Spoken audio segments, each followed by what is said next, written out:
Mga brother, nandito ngayon tayo sa may Tingalapak bypass road papuntang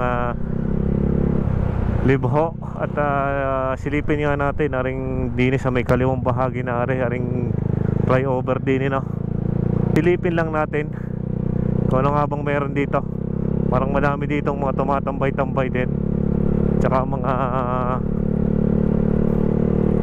nagro-road trip.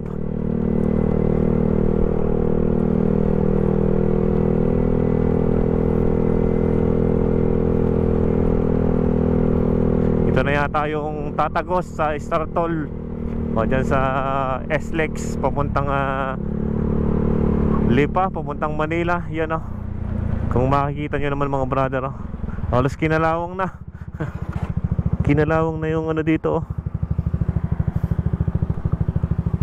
Kinalawang na yung mga handrail dito, tsaka yung bakod, oh. Sayang naman, oh. At aring way na to ay yung papuntang pa Manila, no? Startol, dating Startol, ngayon yata ay SLEX na to. Pinalitan na. At yung kabilang bridge naman mga brother, ayun na yung papuntang Sorosoro. Kung makikita nyo doon, oh. Yan, oh. Halos hindi pa to nagagamit, pero kinakalawang na yung mga ano dito. Hindi na napinturahan ng ayos, oh, no?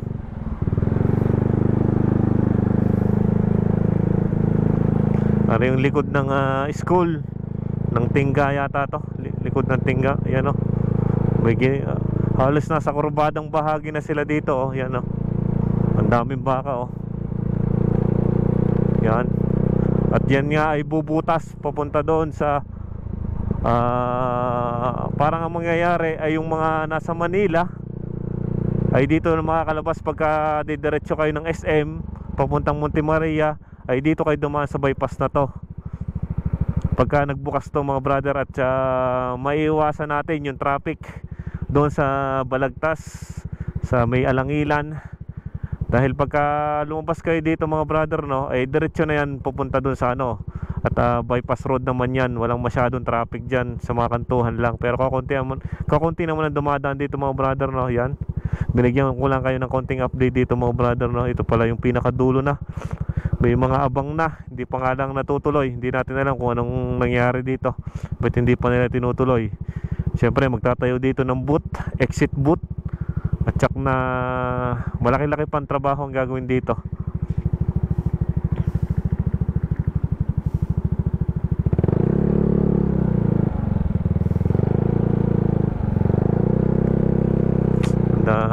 Daming mga baka ditong nakatanim, oh.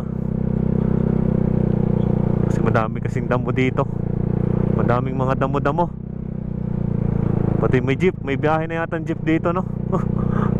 Nagpapaikot-ikot, mga kalimitan nagpa-practice, oh.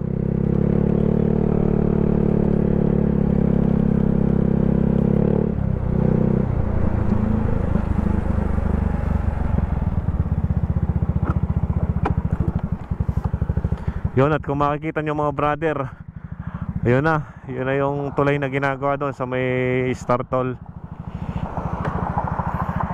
Uy, halos ano na, kinalawang na, galvanized pero kinalawang.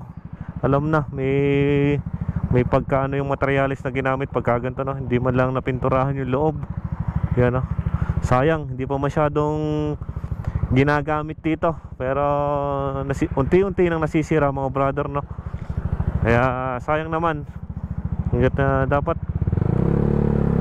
pinapangalagaan nga din to, no? Yan, no?